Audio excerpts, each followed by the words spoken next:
I also made the case for owning Bitcoin, the quintessence of scarcity premium. It's literally the only large tradable asset in the world that has a known fixed maximum supply. By its design, the total quantity of Bitcoins cannot exceed 21 million. Bitcoin is the hardest money that has ever been invented. If you don't have my private key, you cannot spend my Bitcoin, period. And this is the power of Bitcoin. It's the first time we figured out how to create true property that you can take possession of with full custodial rights. Hey, what's going on, everyone, and welcome back to Solo Rip number 24. Extremely busy as of late, but highly favored and highly fortunate to be able to work in the Bitcoin community with so many awesome people and get to meet so many awesome people. But before I prioritize any other work or any other type of project, I got to make sure that I'm here for the Talking in Bits listeners, because you guys are the ones that motivated me to get here. You guys are the ones that I do this for. And because I'm able to come here and come to the gym, quote unquote, and be able to put my reps in, the product improves, Jose improves, everything else improves around it. And I think it's awesome, and I appreciate all that. So before I even get into any of the various topics that I'm going to talk about here, please remember that this is meant to be a small and concise weekend rip. This is by design. This is meant to be able to bring some points and bring some conversations up to you, so I'm able to rant on a few things. And some people don't like the rant. Some people do like the rant. But the point is that you're not supposed to agree with me all the time. You can disagree with me many of the times. It's to get the brain working. It's to get the thought provoking and have you either bring the conversation back to me via boost or anything like that, or carry the conversation out whenever you're out having lunch, whenever you're at that weekend birthday party, whenever you're at the gym flexing in front of the mirror. You'll be able to carry some of these conversations. Hopefully I give you some ammunition. So please remember that. To start the show, I'm going to show some love to those listeners that have boosted the show and have given me some feedback. Sometimes they're rocking with me, sometimes they don't, but I'm going to get better at this. I want to be able to highlight y'all, because Talking in Bits is completely audience funded. And as you guys know, I wouldn't be able to do any of this without y'all. So at the very beginning, Armor, that's your fountain handle. He brought up Tap Signer. I should be able to talk about Tap Signer and about NFC. Well, Armor, I appreciate that, but I don't have a Tap Signer. I haven't felt the need to get one. I usually hot spend, meaning that my hot wallet is usually Moon Wallet, and I usually have it with like a few $100s. And then whenever I need to spend either at a Bitcoin event or I need to show some love and give some sats or something like that, I usually use that. But I do have an episode where I talked about NFC and when the MK4 was coming out, and the benefits, I think, to be able to transition from a traditional cold storage hot wallet device to be able to now bring that anywhere and not necessarily using it in the traditional fashion, which is only for private keys and only for cold storage, but have it be more of a, NFC tap enabled wallet. So I know you're not talking about the MK4, but the same thing applies here. I love the idea of NFC tapping. I've been doing that with the legacy stuff like Apple Pay and Google Pay and all that stuff way before it was even popular, way back to the Nexus S days on Android. I've been tapping my device and being able to pay for things. I think it's a phenomenal way to do it. So I think it's only natural to be able to have something like a seed signer, like you do with your Visa card nowadays, right? Where you just go up to that little wavy sign thing and just kind of tap it and it works. Well, why not do that with Bitcoin? So I'm all for Tap Signer. I'm all for NFC in devices like the MK4. And eventually, when we reach mass adoption, I can see the Apples of the world and the Googles of the world adopting a way for you to be able to spend your sats via whatever wallet, because especially Android, you're able to use the NFC API on your app if you design it. So I see a world where Moon now will be able to tap into Apple's API or something like that to be able to allow me to spend from my Moon wallet by tapping my iPhone or my Android phone for those Graphene and Catalyst ladies and gents out there. So I don't have a Tap Signer. Maybe I'll get one eventually. Maybe I'll look into one.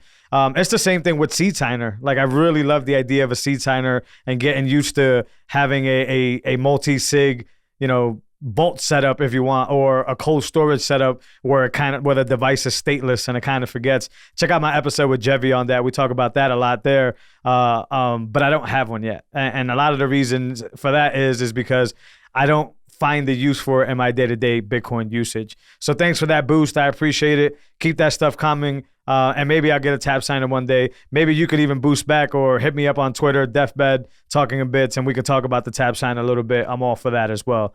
BTC Priestess, The Broken Ruler, Absurdiant, Dirty Jersey Whore.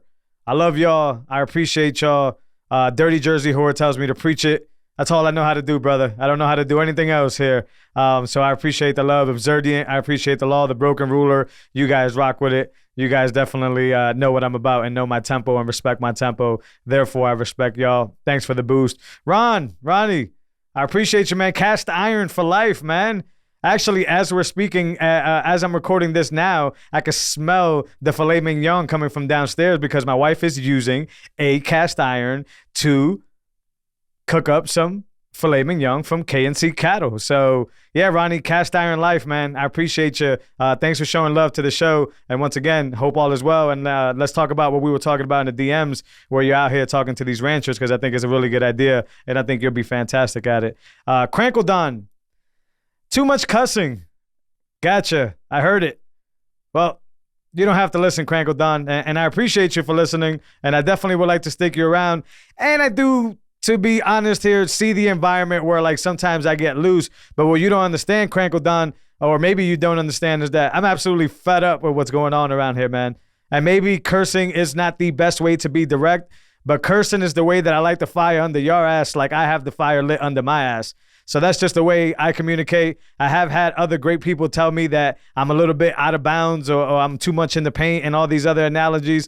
All I have to say to everybody in that nature is well, don't listen. I mean, this is why I do this. This is why it's my show. This is why I have no sponsors. This is why I don't do that. So I apologize. I know you said that you like to cuss more than anybody else. Well, come join the fire. Maybe you just are not as upset or as fed up with things as I am. And no, I'm not talking about Udi. I'm talking about a much bigger picture than just Udi. So thanks for the boost. I appreciate it. I appreciate the feedback as always. But I can't tell you if I'm going to keep cussing or not keep cussing. Most likely I am, because I am fed up with most of the things that are happening here. So that goes for the boost segment. I appreciate y'all, the Talking Bits folks. You guys are coming in. You guys are coming loud. And keep those boosts coming. Keep interacting with me. I try to interact with y'all, and I'll get better at making sure that I include y'all in these weekly episodes. Patar, didn't forget about you, good sir. I appreciate you guys as always for dropping that Antonin. I can never say his damn name, but Antonopoulos. You guys know who the fuck I'm talking about. But shout out for that. That was a fantastic quote, and I always appreciate the love. You've been a Talking a Bit supporter for a very long time now, and that doesn't go unnoticed, good sir. I appreciate you. All right, let's get into a few topics here so we can kind of skim through this really fast here. Once again, I am squeezing in this episode here a little bit earlier than I usually record these solo rips. So some of these events, or upcoming events, I may miss them. I can't, but I'm extremely, extremely busy, y'all, in a good way. I don't want to rub that off on y'all. I don't want to say that it's too much for me. I'm actually honored, like I said earlier in the episode, and highly favored. Tomorrow I'll be recording with Crowd Health. Check out that episode. It's definitely a big episode. Actually, this week, you don't have a main chain episode from me, and that's because I've been so tied up and so busy. But Crowd Health will be published, depending on when you listen to this, as the next main chain episode. Check out the Jason Rick episode, man. If you guys don't know about ranchers, if you guys don't know about farmers, if you guys don't know about that proof of work and how it correlates with Bitcoin, that's the last main chain episode. And I'm so humbled to have known Jason Rick and be able to talk to him. He's a really based rancher, understands Bitcoin, and understands, obviously, ranching the right way. And interesting conversation with him. So go check out that episode if you haven't already. And just for boost purposes, I just bought a half a cow today, man, from K&C, from K Cattle here in Austin. So ask me anything you want, and the questions, how I did it, what I'm expecting, why I did it. Head up to me. Let me know if you want to know more about that. But I just bought a half a cow earlier today. So super busy, keeping it moving here. I'll be at Austin Bitcoin Club, helping Michael over there, Atwood. Shout out to Michael. Shout out to Oshi. Basically record that ABC conference. You'll probably check it out on their YouTube.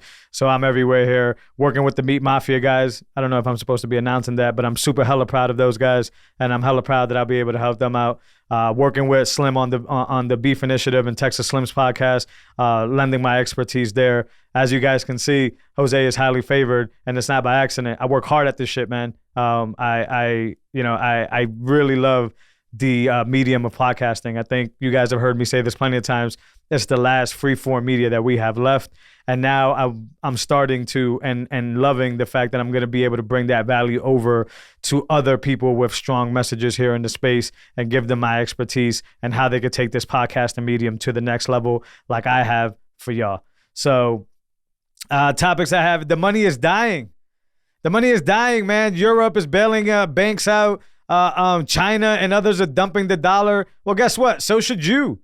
So should you. If you haven't figured this out already, I think somebody put the number. If you had I think it was like $100 million or something like that, say a few years ago, you're now down to $70 million, right? The money is collapsing.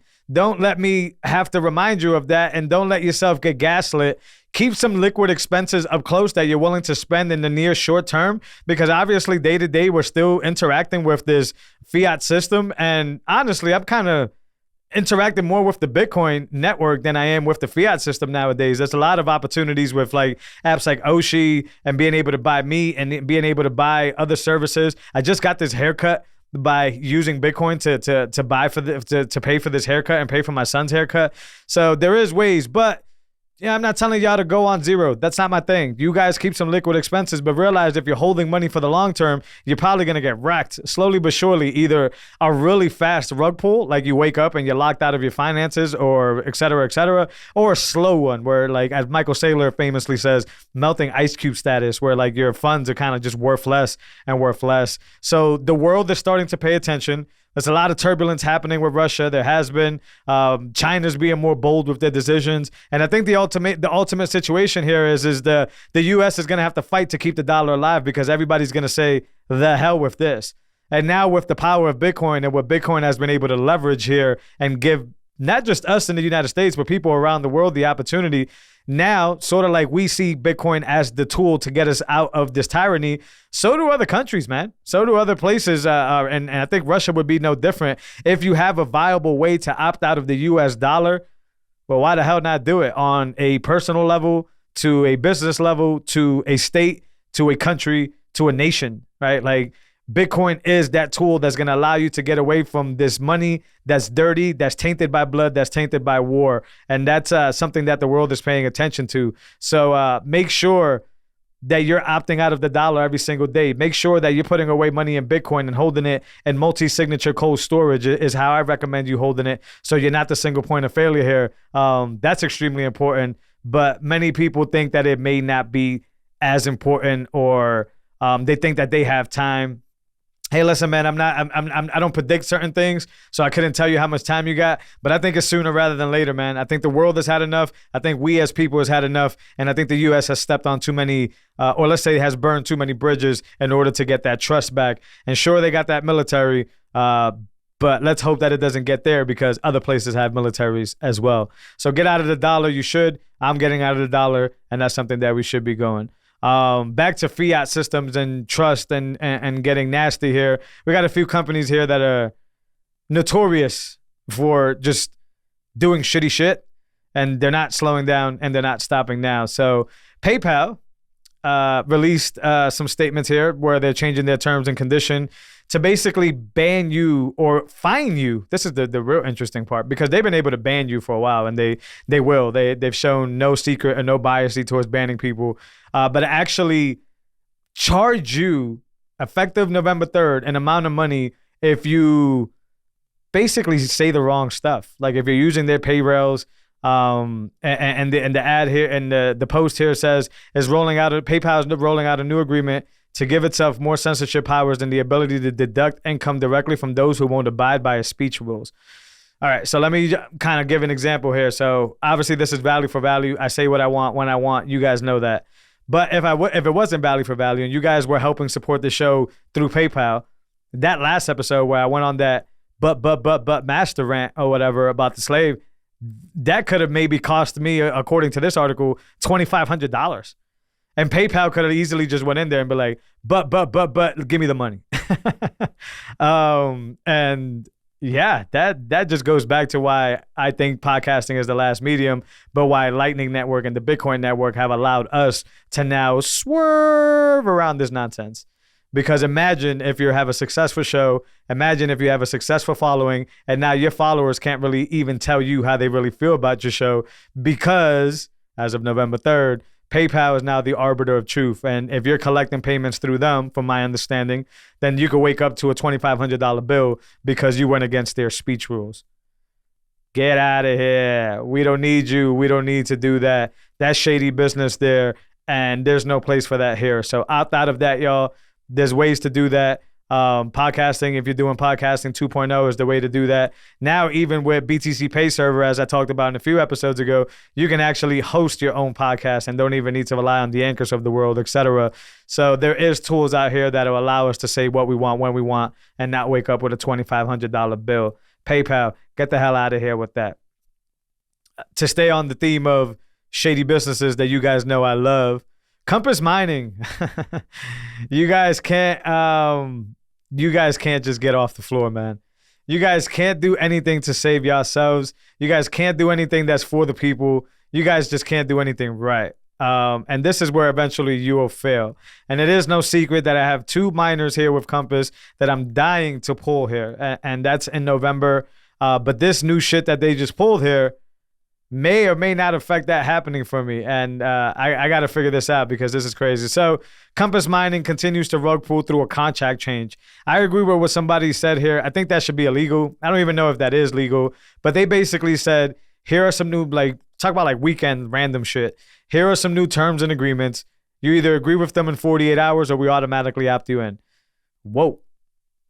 Fam, I'm not reading anything in 48. Matter of fact, in my situation, the email that I have for my Compass Mining account is not even one that's viable for me to get notifications. I have to periodically check that email. It's not attached to my phone. It's not none of that. And I'm sure there's a lot of people like that, especially people that care about being anonymous, that don't check their emails all the freaking time. How are you automatically going to opt in somebody? And then you're going to give me a whole brand new term sheet. This isn't hey, we added one clause. Here's the 101. It's a brand new term sheet about hosting, about repairs, I heard somebody say about changing rates. Hey fam, if I locked into a rate, you can't just change that contract out the blue without me approving it verbatim or without me signing something that says I approve it. I don't really know the legalities of here. If anybody knows the legal logistics of that, please reach out to me and let me know. But I don't think that you could just wake up it'd be like whoever I pay my mortgage to, if they just woke up tomorrow and were hey man, you know what? That long ass sheet that we signed with all those contracts and all those terms, oh, you're going to pay an extra $1,000 in rent and there's nothing you can do about it. You better answer in 48 hours though. What? I don't really know what the hell is going on there. But that needs to be addressed somehow, some way. So I reached out to Compass and I basically said, hey, my contract is up in November. I'm pulling these miners from y'all. This better not affect me. What's up? And I'll let y'all know. They haven't answered back. But once again, you guys continue to not be able to do anything good for the consumer, for the client. Everything I see y'all do is for y'all best interest. And even you made this whole change of leadership and fired, quote unquote, a bunch of people and did all that. And you still can't do anything good for anybody but yourselves.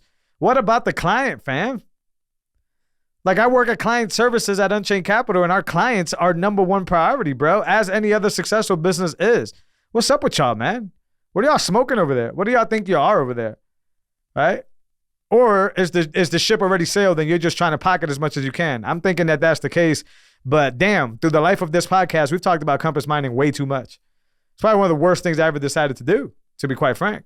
So that's another shitty situation here. But on the good news here, maybe in part due to Compass Mining, but maybe not in part, the hash rate continues to keep pumping. It's at an all-time high once again, and is going to continue to keep pumping. And that's a very bullish sign for Bitcoin because remember, that's what secures the network. And maybe Compass Mining does have a lot of miners online, so they're contributing to that. But overall, very proud of the mining community. It's come a long way since even I came into Bitcoin, where everybody was still wondering, can I plug one of these machines at home? And now you see all types of cool shit online where people at home, people in different places.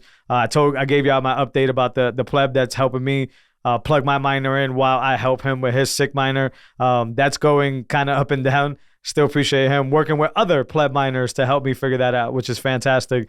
Love the mining community. Love the pleb miners. Y'all keep it up. Y'all keep pushing, and y'all keep teaching me, because it's inspiring to see y'all do your magic and secure this network that we all love and that we need to be able to win this fight that we continuously talk about here in Talking in Bits. So shout out to them. I'm going to go through a few random things here to wrap up this show, but I want to give a tip for stacking that a lot of people don't realize. And I'm going to give an analogy here, especially for the DCA stackers. Like if you're putting away 100 a week, 200 a week, 25 every few days, that's fantastic. Keep buying, keep chomping away at these low prices, keep building that wealth. That is the way to do it. But I wanted to give you something that you may not know is happening and an example.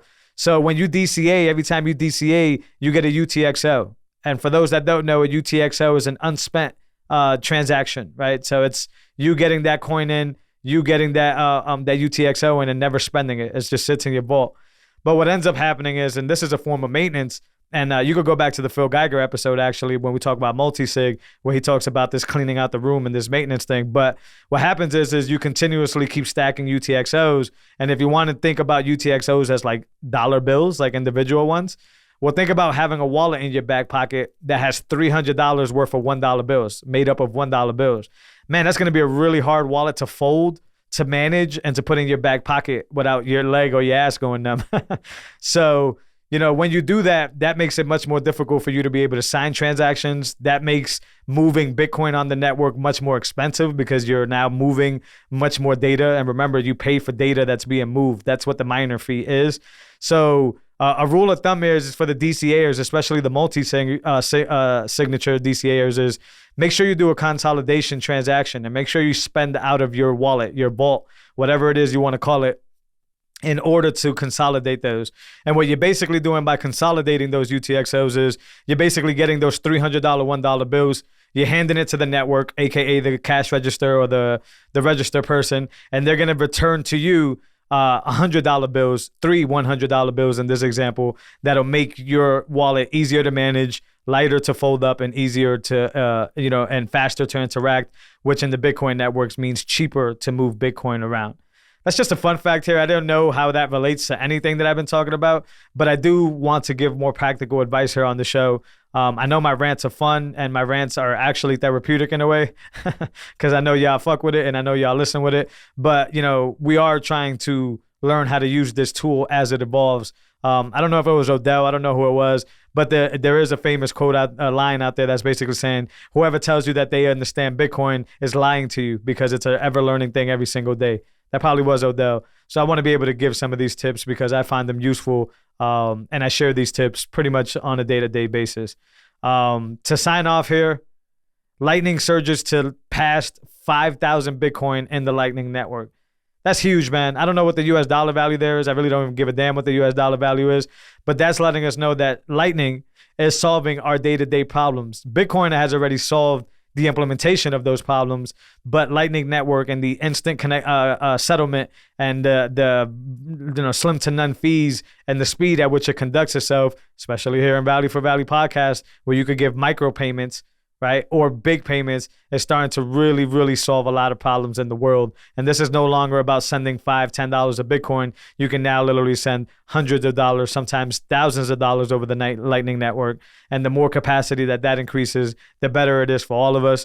The more easy it is for Bitcoin to be adopted by the masses because it's instantaneous settlement. And I wanted to sign off with that topic and that point because, man, Lightning has come a long way from when I came in, started learning about it 2.5 years ago or so. We are now being able to do real business stuff with the Lightning Network, and I'm very bullish on where it's going. So many, and so are many others, and it's literally going to be the gateway to mass adoption is going to be the Lightning Network. So keep your eyes peeled with Lightning Network stuff. Keep contributing to the show, even if they're micropayments. I do appreciate those, and that's only valuable through Lightning. If you really value something and you really care about something and you really want it to stick around, do your role like I do and support those things. It doesn't have to be podcasting. It's anything. If you support your local business, do that. If you support your local rancher, pay Lightning and use it to buy beef from them because it helps them day to day. Let's continue to keep this international lifestyle of value for value, and let's continue to change the world together. With that, that wraps up episode Solo Rip number 24. I forget these numbers because we're breezing by them. Check out the Jason Rick episode on the main chain if you haven't already. That's a great episode.